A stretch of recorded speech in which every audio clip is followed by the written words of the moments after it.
All right, so let's make a lock. So first let's save this as lock. Okay, let's import our reference image. So we'll go to this little image right there, reference image. You can tap on the image and then you can import from photos, since I have mine in my photos, and then hit add. Okay, and you can also adjust it. You can hit transform if you need to adjust it around. I'm going to put it right here. That seems good. And then you just tap to go back to regular sculpting mode.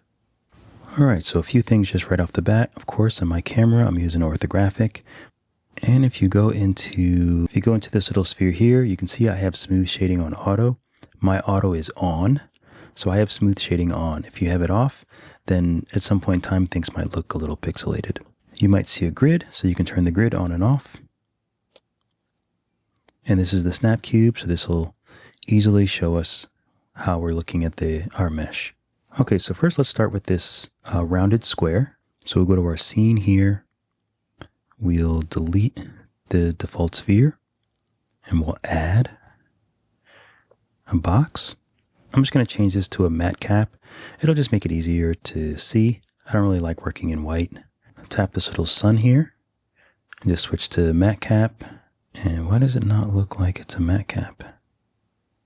Oh, I know. I must be in quad remesher.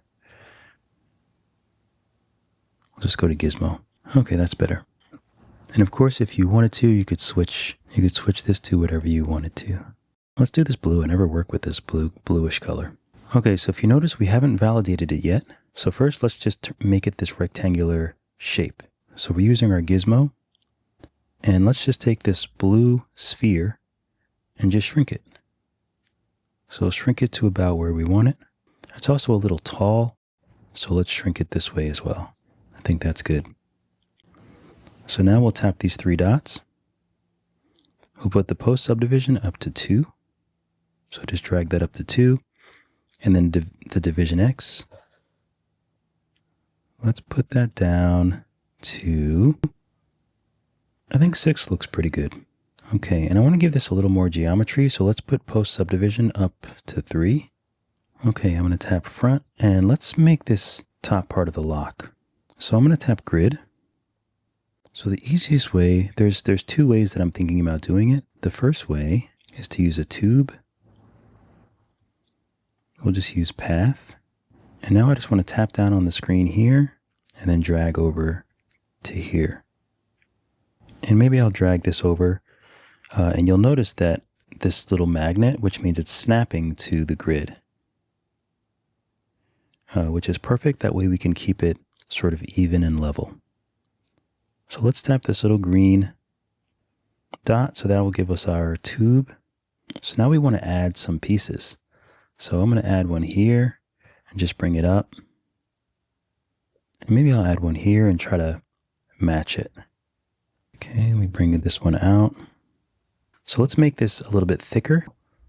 We'll just use this little node. And actually we can turn the magnet off. That way we can just move this freely. So I might have to turn the magnet off to sort of adjust it exactly the way that I want it. Okay, I'm going to turn snap off because we don't need it. I mean, but that looks pretty good. So the only thing is it's a little big, so I'm going to take the Gizmo. I would shrink it, but since the Gizmo is actually over here, let's see if I do pivot, auto, pivot. It changes the pivot from here to the middle of whatever this object is. So now we can shrink it and it'll stay in the middle. Another issue, these bottom parts is not going straight down. That's a bit of a issue. It just doesn't look right to me. Let's go back into our tube settings. I'll just try to line it up with this. Okay, I'm going to do the same with this. Let's see what happens if I add another node here.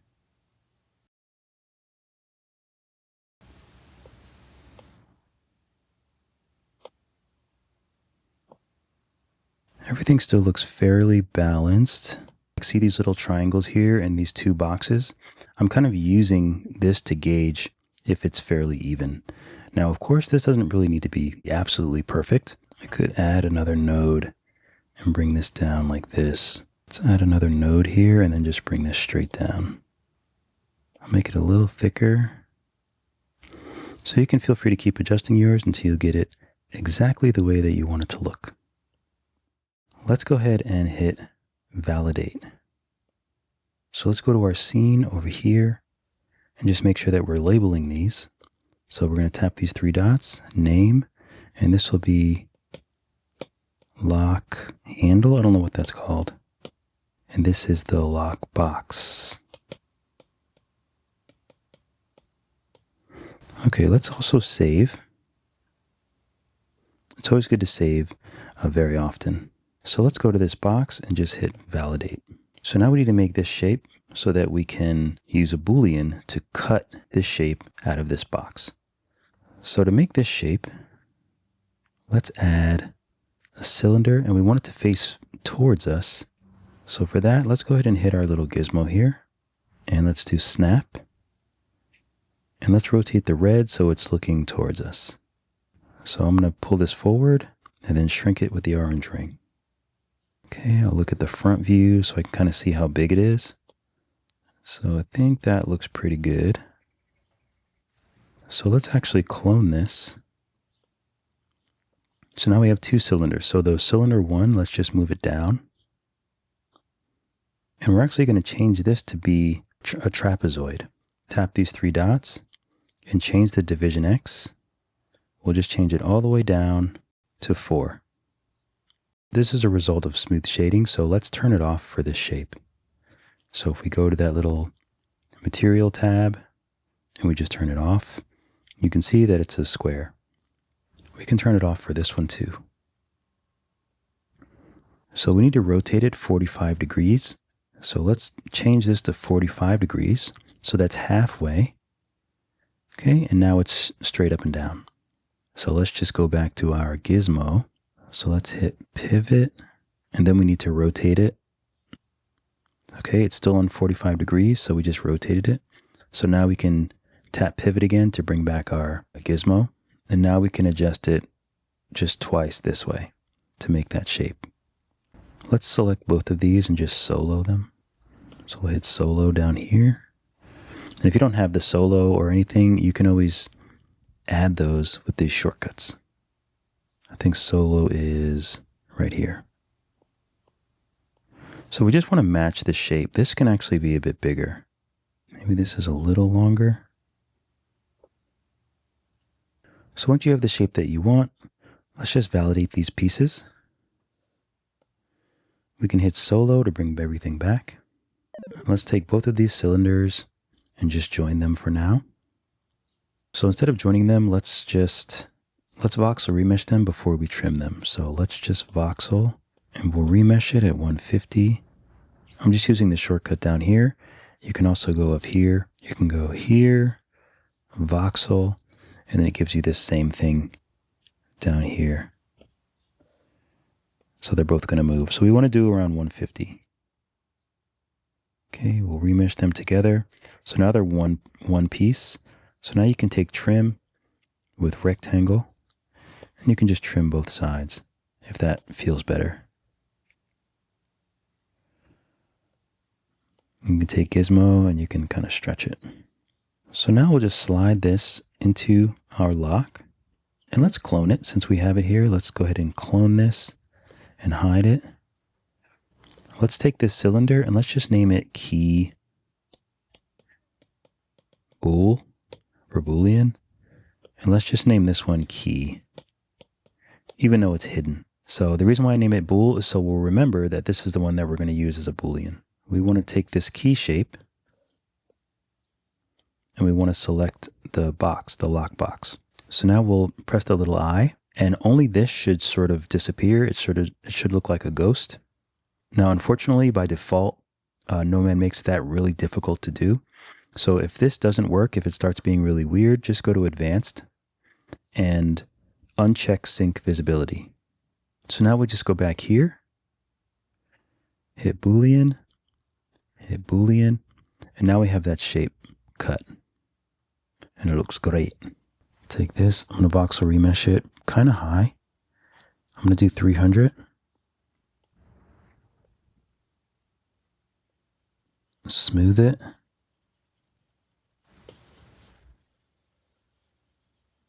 It's really big though, that's insane. So I want to try to use quad remesher. Turn symmetry off. Let's just do half. I should have turned on the wireframe. So with quad remesher, it's going to work on the wireframe. Essentially, it's going to work on the surface of the mesh. So if I turn wireframe on, you can see that it's still pretty dense. If I do half again, all these squares are going to get bigger and bigger and bigger. Let's do 10,000. Okay, we'll do 10,000. Let me do half. That's still fairly big, but it's not bad. All right, so let's color it. So let's tap this little sun tab. We'll change from matte cap back to lit PBR. Tap here and we'll make it a gold color. So let's just go here. And you can actually, there is saved colors if you tap here. So we can just tap on this gold. And then we can adjust the roughness. So let's adjust the roughness a bit. I think I want to turn the metalness down a little bit. We can adjust the actual color of it. So let's hit paint all. So let's tap here and let's go to gray and move this. That looks pretty good. So we can do paint all. Let's add a plane here so we can get it nice and dark inside. So we'll just add a plane. Let's change the plane. Let's bring this all the way down to 1. Let's rotate it. Let's use our X-ray so we can shrink it. Let's look at the front view. And then we can move it forward until it kind of intersects with our lock. We can paint this black. And we can put the roughness all the way up. We don't need any metalness. So we'll do paint all. So we'll turn it off X-ray and then you can see that it's black inside. And there's your lock. Looks great. So I think it would also be fun to create this same lock in Blender. Feel free to jump to the next video where I will create this same exact lock in Blender, or at least I will attempt to. Thank you guys so much for watching the video. Be sure to like and subscribe. And if you want to go more in depth, then definitely check out my Skillshare classes where I am a top teacher. I have about 50 classes, both Procreate and Nomad Sculpt. I also have a few classes on Udemy, so if you want to learn more, or you just like my style, you like the way I teach, you want to support me, those are some other places that you can do it. Thanks again, keep drawing, keep sculpting. I'll see you all in the next video.